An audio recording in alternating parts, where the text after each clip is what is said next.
hermanos, estamos reunidos para el estudio de El rastro de la sangre, ¿verdad? Estamos leyendo este librito escrito por el señor, el pastor J. M. Carroll. Y pues vamos a iniciar hoy con el segundo periodo de la historia. Desde el año 600 va a abarcar este segundo periodo del año 600 al 1300. Entonces vamos a orar y luego iniciamos la lectura de este interesante libro o librito, ¿verdad? El rastro de la sangre. Oremos. Gracias, Señor, por este día. Te pedimos bendigas la palabra que hemos de leer, escrita, Señor, por este pastor y que concierne a los verdaderos creyentes, Señor, que fueron pues muchos de ellos martirizados en diferentes maneras pero a pesar de todo ello, Señor, ellos pudieron ser fieles a tu palabra. Inspíranos, bendícenos, Señor, en la lectura de este librito y ayúdanos a pues poder entender y comprender las luchas que se tuvieron, las desviaciones que también muchos tuvieron y la introducción de muchos dogmas y muchos errores en diferentes iglesias y creyentes que se han apartado de tu verdad. Ayúdanos a ser fieles a tu palabra, a tu evangelio y permanecer fieles, Señor, hasta que tú vengas por tu iglesia. Gracias por este tiempo, en Cristo Jesús. Amén. Muy bien, hermanos, entonces les continúo leyendo. Si hay alguna aclaración, pues la voy a decirles, ¿verdad? Que es alguna aclaración de parte mía o algo. Si no, pues va a ser la lectura de simplemente tal y cual la escribió el señor J. M. Carroll en su librito El rastro de la sangre. Entonces estamos en el segundo periodo desde el año 600 al 1300. Dice así el señor Carroll: hemos terminado la primera disertación en el siglo V. Sin embargo, un buen número de sucesos que no se mencionaron en la primera disertación tuvieron su principio en los primeros siglos de nuestra era. Hemos llegado al horrendo periodo designado por la historia universal como la Edad Media o del oscurantismo, porque fue de veras una época tenebrosa, sangrienta y horrenda en extremo. Las persecuciones de la Iglesia Católica Romana fueron crueles y continuas. La guerra de exterminio intencional que prosiguió sin interrupción y de una manera implacable en muchos países hizo que muchos creyentes huyesen a otras tierras, no dejando tras sí más que un reguero de sangre por donde quiera que iban. Esto se vio especialmente en Inglaterra, Gales, África, Armenia y Bulgaria, y donde quiera que hubiera cristianos que se mostraban sinceros y rigurosamente leales al Nuevo Testamento. Volvamos ahora nuestra atención a los concilios llamados ecuménicos o imperiales. Conviene tener presente que todos esos sínodos se celebraron supuestamente a semejanza del de Jerusalén, celebrado por los apóstoles y otros, en Hechos capítulo 15, pero no se parecieron en nada a pesar de llamarse del mismo nombre, concilios. Fijaremos nuestra atención ahora tan solo en 8 de ellos, los que fueron convocados por los emperadores, no por los papas. Todos estos concilios fueron celebrados en el Oriente, es decir, por iglesias del rito griego, si bien asistieron a ellos representantes de la rama occidental o romana de la iglesia. Déjenme apuntar la hora, nada más porque, para no pasarnos.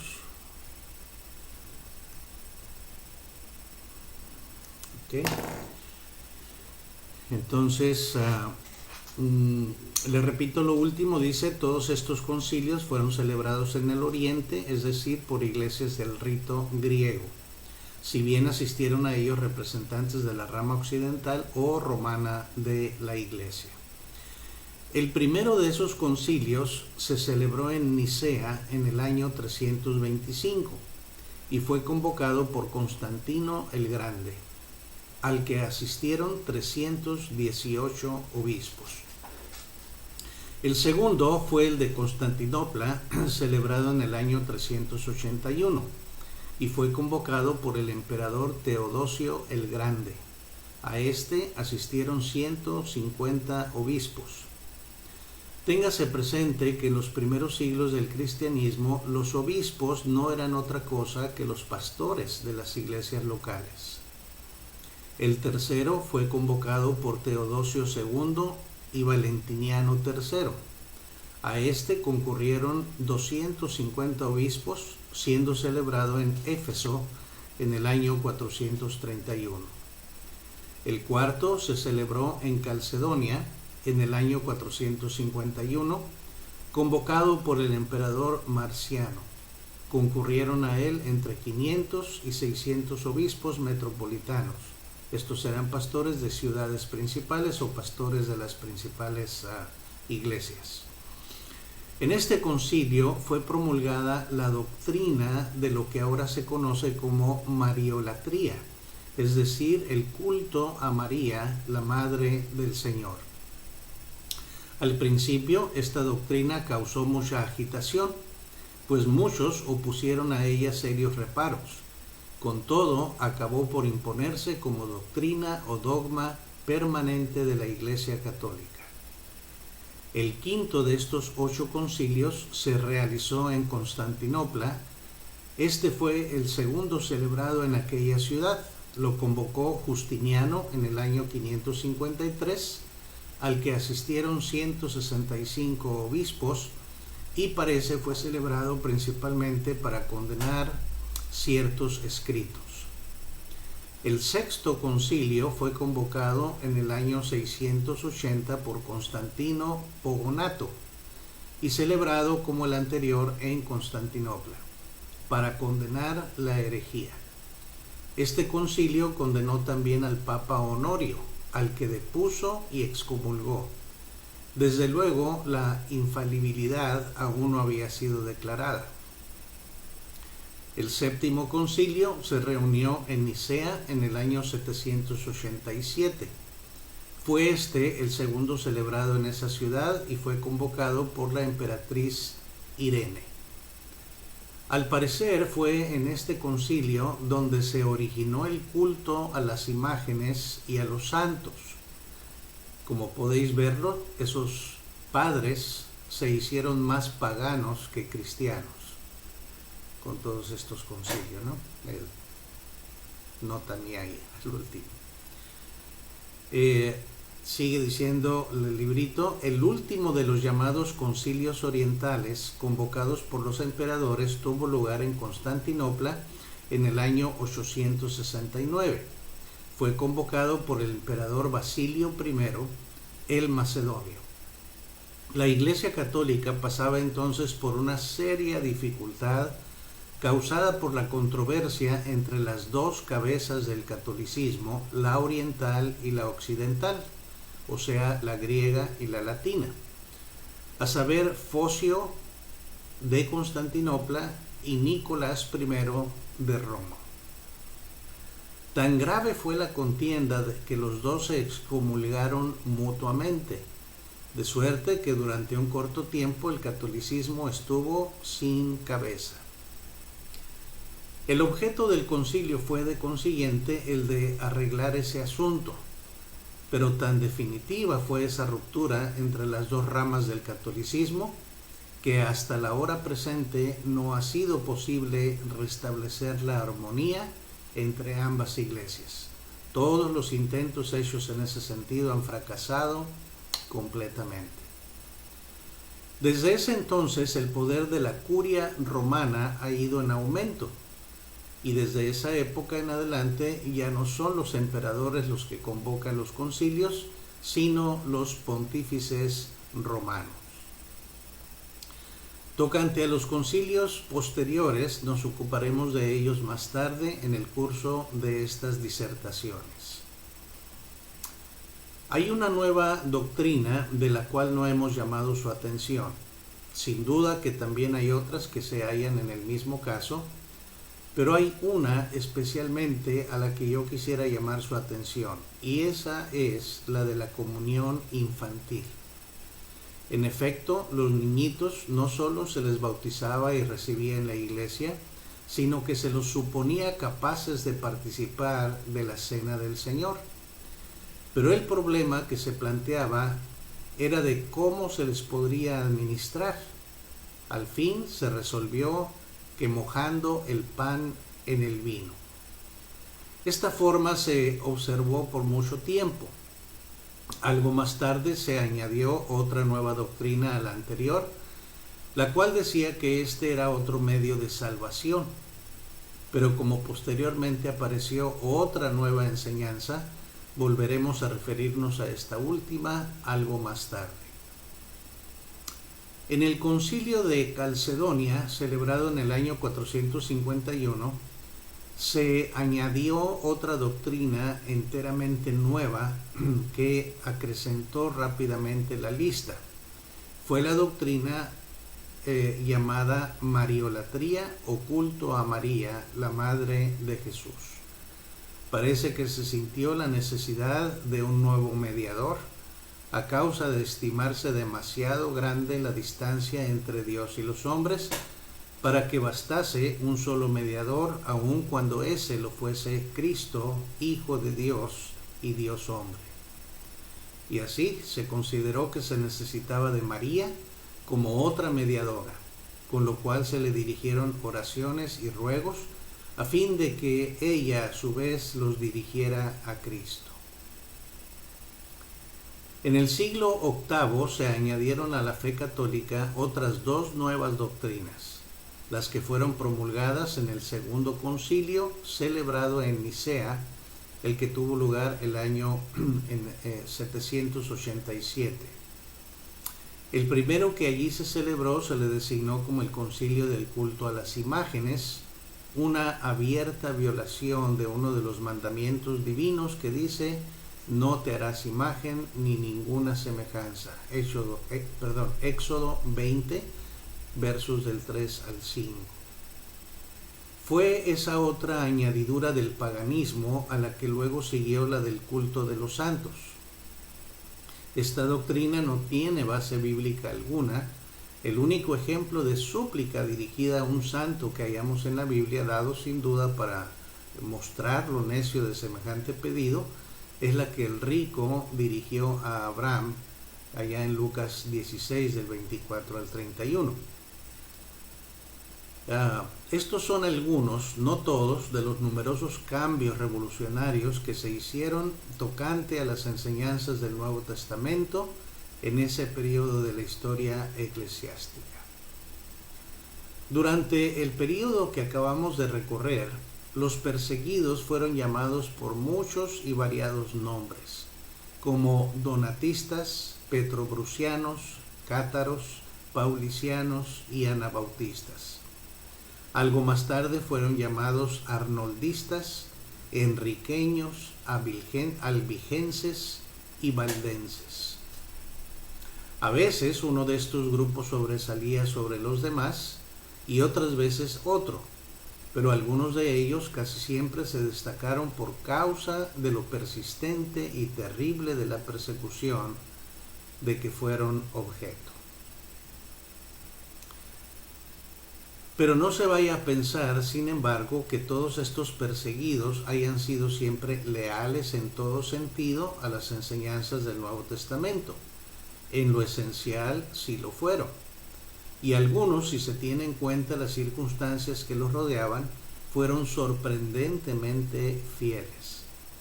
Téngase presente que muchos de ellos solo poseían en aquellos lejanos tiempos partes del Nuevo o del Antiguo Testamento, pues como los sagrados libros no estaban impresos sino manuscritos en pergamino o algo por el estilo, eran grandes y voluminosos. Ello hacía que fuesen pocas, si es que había alguna, las familias y hasta las simples iglesias que tenían ejemplares completos de la Biblia. Antes de la antes de la formal terminación del canon, lo cual ocurrió a fines del siglo IV, había muy pocos manuscritos de todo el Nuevo Testamento. De los 1000 de ellos de que tenemos noticia, solo unos 30 contienen todos los libros de que consta el Nuevo Testamento. Además, durante toda la Edad Media y el período en que arreciaron las persecuciones, se hicieron grandes esfuerzos por destruir las Sagradas Escrituras, sin excluir los ejemplares que poseían los propios perseguidos.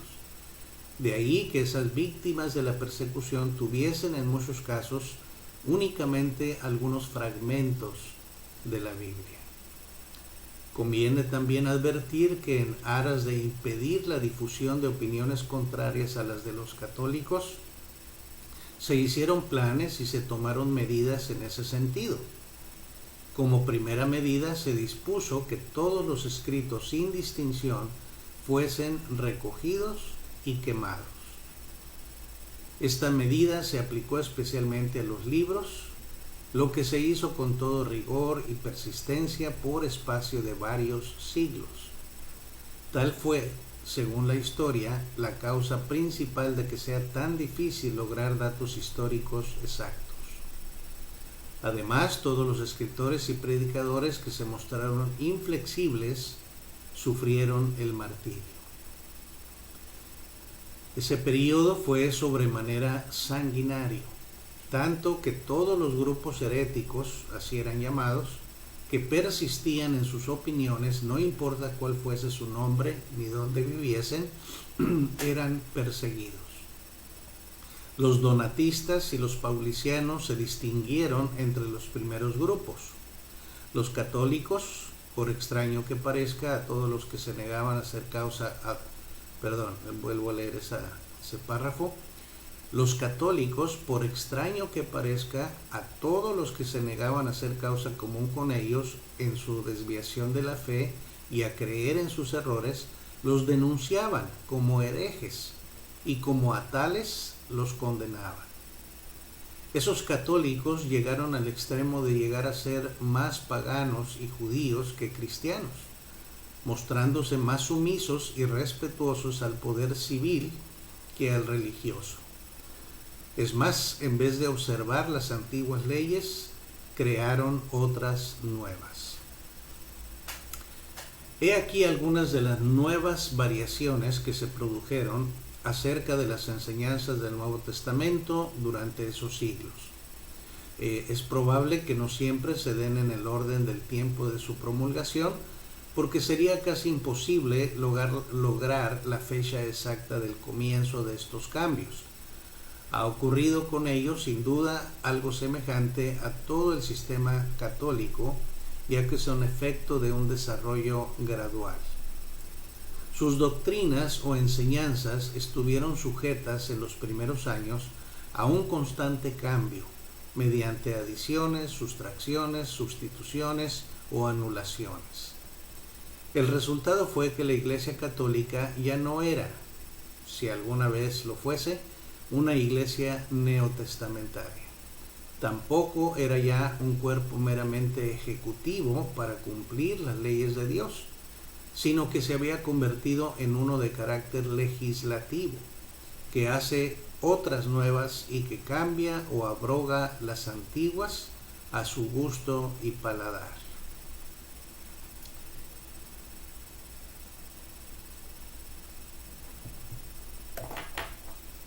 Déjame ver cómo andamos de tiempo.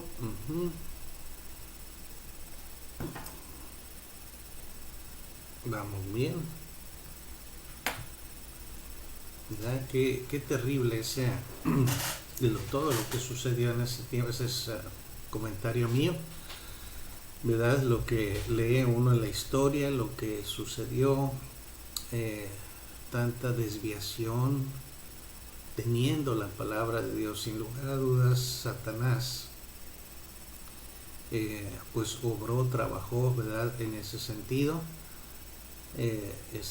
para desviar y para engañar a tanta gente Y qué triste que todavía la Iglesia Católica Romana persiste, que todavía la gente sigue fiel a ese organismo, ¿verdad? Que de iglesia pues no tiene nada. De iglesia del Señor Jesucristo no tiene nada absolutamente. Si solamente conocieran la historia y las cosas que le añadieron a la palabra de Dios, la gente, ¿verdad? Pero pues es imposible. Dios tiene que abrir el entendimiento de la persona para que pueda venir y conocer a Jesucristo y conocer la palabra, ¿verdad? La palabra de Dios. Qué engaño tan tremendo de Satanás a través de esa Iglesia Católica Romana y de su contraparte también, ¿verdad? La Iglesia Ortodoxa griega. Pero pues así son las cosas. Les continúo leyendo del librito El rastro de la sangre del señor Carroll. Dice: una de sus nuevas doctrinas o declaraciones dadas a conocer por ese entonces fue esta: fuera de la iglesia no hay salvación. Como según ellos decían, no había otra iglesia más que la católica, se seguía que había que ser católico o de lo contrario perderse. La doctrina de las indulgencias y la venta de las mismas constituyó otra nueva y grave desviación de las enseñanzas del Nuevo Testamento.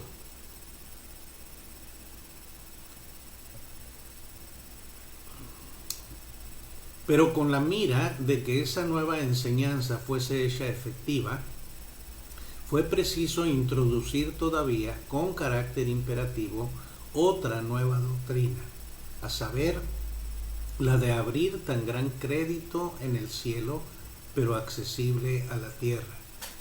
Y así se enseñó que las buenas obras poseían mérito para el logro de la salvación, que ese crédito o depósito se podía acrecentar depositando algo a cuenta en él, del que también algo se podría sacar o extraer. Un comentario mío, es muy interesante lo que el señor Carroll dice aquí, ¿verdad? Para entender este trasfondo de las indulgencias. Crearon los católicos romanos, ¿verdad? Algo como un banco de buenas obras. Y de ahí podían añadirle, ¿verdad? A veces a ese banco como era depositar, pero también podían tomar prestado, ¿verdad? O extraer de ahí. Y es interesante la manera de se sigue explicando esto a medida que le dé lectura, ¿verdad? A este librito. Dice: la primera y más importante suma que figuraba en ese crédito de los cielos era desde luego la obra de Jesús. Como él nunca hizo mal alguno, no necesitó ninguna de sus buenas obras para sí mismo, con el resultado de que todas ellas fueron a acrecentar el aludido depósito. ¿Verdad? Estaban asumiendo ahí, en ese punto, es nota mía aquí, o comentario mío, que que la salvación se obtenía pues por buenas obras, ¿verdad? A lo menos una parte de la salvación. Y como Jesús no necesitó ninguna buena obra para entrar a los cielos, pues entonces todas las buenas obras que él hizo fueron a parar a ese banco espiritual, ¿verdad? De buenas obras, que estuviera disponible para tomar de allí para otras gentes. Entonces estaba ahí el depósito de Jesús, ¿no? De sus buenas obras. Dice, sigue diciendo el librito del señor Carroll, dice: luego, en adición a eso, se agregaron todos los sobrantes de las buenas obras que cada uno de los apóstoles pudo necesitar para sí mismo, así como el exceso de las hechas por la gente piadosa de aquel tiempo y las futuras generaciones, con lo cual se formó un enorme depósito. Formado ese enorme fondo de buenas obras y puesto a la orden de la iglesia, ésta pudo disponer de él según lo requirieran las necesidades de algún pobre y mortal pecador, echando mano de aquel crédito cuando la prudencia lo aconsejase, en beneficio del que lo necesitara. Tal es el origen de la venta de las indulgencias.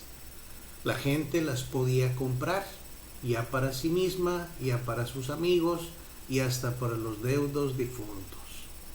Los precios variaban en proporción a la falta cometida o que hubiese de cometerse.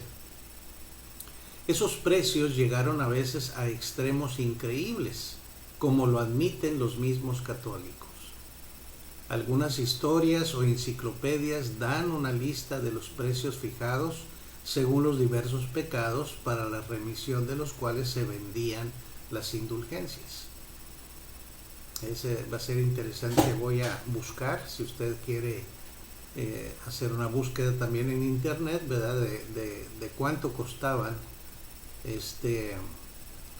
el libro. Cuando estaba leyendo, le estaba dando la historia de la iglesia, cuando llegamos al punto de tratar sobre el Martín Lutero, creo que ahí les di un poquito, unos 2-3 ejemplos del costo, ¿verdad? Cuánto costaba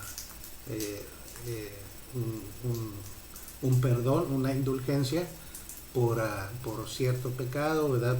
Pero no recuerdo todo eso, pero aquí, como lo menciona el señor Carroll, sería bueno, voy a buscar más bien una lista de las que él menciona que existen por ahí, y pues en internet ahorita yo creo uno puede conseguir todo eso. Vamos a ver. Si lo consigo, pues se las traigo para el próximo estudio. Muy bien, sigo leyendo, dice así: todavía fue necesaria otra nueva doctrina imperativa para hacer las dos últimas completamente efectivas. Esa nueva doctrina es la del llamado purgatorio, un lugar de estado intermedio entre el cielo y el infierno, al cual todos deben ir para purificarse de todo pecado que no sea mortal.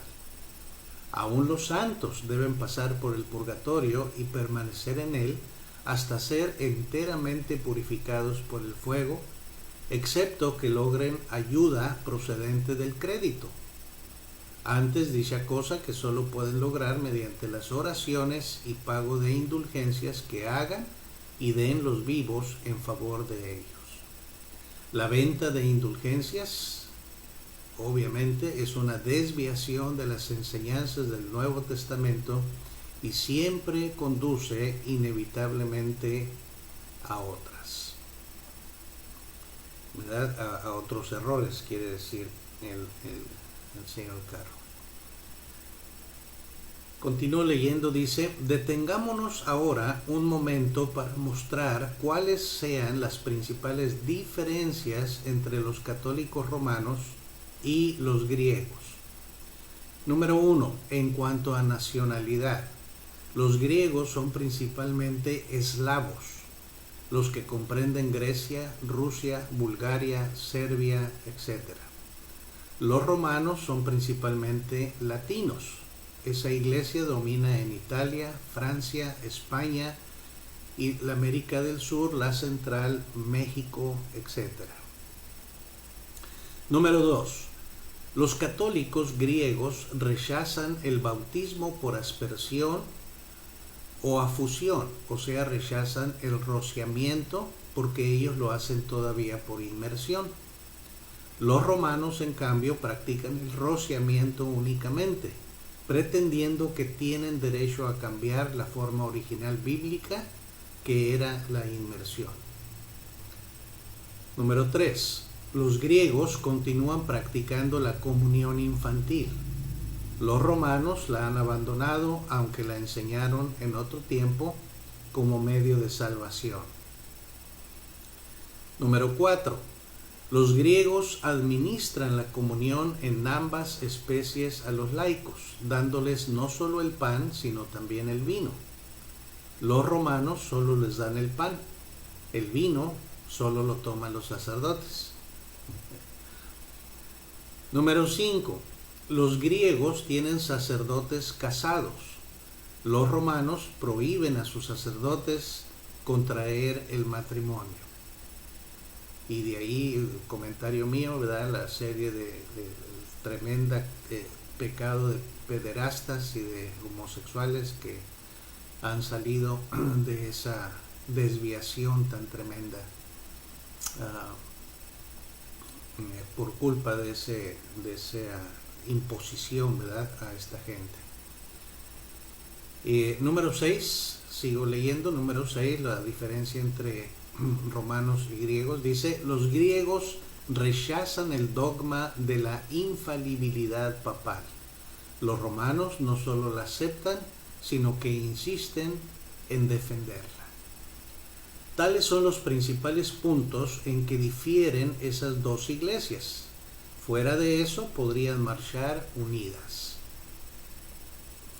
Otras diferencias entre ambas iglesias son: número 1, los griegos celebran sus oficios en lengua vulgar.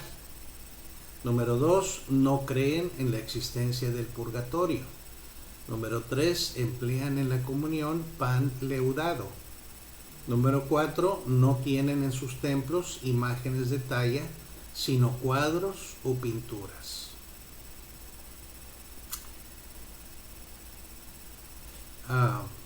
Déjenme ver si continúo aquí o lo dejamos hasta ahí. Yo creo que vamos a dejar hasta ahí, ya casi media hora. Entonces vamos a dejar el estudio hasta este punto, hermanos. Y vamos a continuar, ¿verdad?, en el próximo estudio a partir de aquí. Ojalá les sirva, les ayude, ¿verdad?, y quizás sea un incentivo para conocer más, buscar más información, ya sea por internet o en algún otro libro. Pero qué interesante la historia, ¿verdad?, y las desviaciones para lo que han servido esos concilios, que primeramente los emperadores, ¿verdad?, han llamado a esos concilios para imponer pues desviaciones, realmente desviaciones de las enseñanzas simples y claras del Nuevo Testamento, para ir totalmente en contra de lo que la misma palabra de Dios, ¿verdad?, dice, y pues satisfacer los deseos, la ambición de seres humanos, la ambición de una iglesia y de un clero que pues no se sacia, ¿verdad?, de poder y de riquezas también, cambiando, ¿verdad?, las riquezas espirituales por las terrenales. Qué vergüenza de ser, ¿verdad?, y pertenecer a una iglesia católica romana, porque la mayoría de la gente que está ahí pues vive en ignorancia, no comprenden en lo que están creyendo, y solamente el Evangelio puede abrir sus ojos y el toque del Señor Jesucristo en sus vidas. Bien, hermanos, hasta ahí dejamos y nos vemos hasta el próximo estudio, ¿ok? Dios me los bendiga.